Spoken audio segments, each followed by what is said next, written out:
Pre, natuklaw ng ahas yung ari ko. Tulungan mo naman ako. Uy, ano, ganun ba?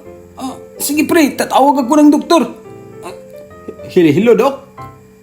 Natuklaw ng kobra yung kaibigan ko. Ano pong dapat na gawin? Ganun ba? Sipsipin mo ang dugo kung saan natuklaw ang kaibigan mo. Pre, ano sabi ng doktor? Mamatay ka na raw. Atse.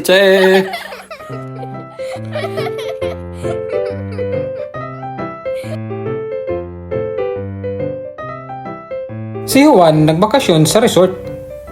Nakahiga si Juan malapit sa beach at nang may dumaan na Amerikano at nagtanong, "Hey, are you relaxing?" Sumagot si Juan,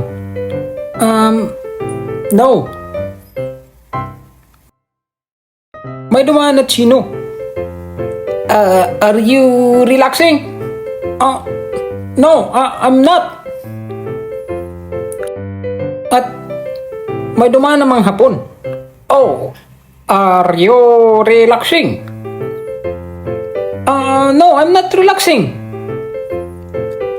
Nabwisit si Juan at naglakad siya at nang may makita siyang Koreano na nakahiga, tinanong niya ito, Excuse me, are you relaxing?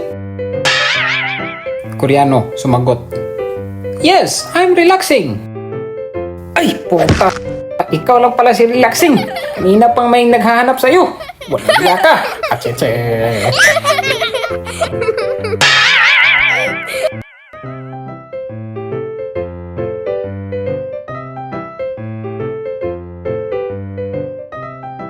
Oh, Lola, bakit niyo naman sinaksak ang ripis? Abay, ang damuhong yun? Gago, lapastangan, abusado. Linamutak ako at pinonit ang damit ko na parang sanggol na walang damit. Tapos bigla niya sabihin sa akin, Joke lang po Lola, sabay nagmano. Abay, seryoso kaya ako. Papikit-pikit na naman ako at pakagat-kagat ng labi ko. Kaya yun, nainis ako. Bay, inupakan ko na. Atse. Agoy.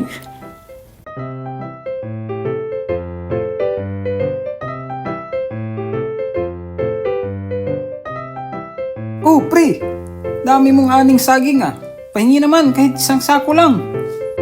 Abay, ang dami naman yan, pre. Saan ka ba nung nagtatanim ako? Nasaan ka? Nung umuulan at nagtatanim ako lang mag-isa, nasaan ka? Tumulong ka ba? Yung kumukulog, naglindol, nagbulkang mayon, saan ka? Tapos ngayon, hihingi ka kahit isang sako? Abay, imposible namang yatang mangyari yan. Uy, alam mo pre, nung wala ako, doon ako sa kulungan kasi nakapatay ako ng madamot. Talaga ba pre? Ayan, kumuha ka kahit ilang gusto mong saging. Meron pa rin tong avocado, gusto mo? Atse.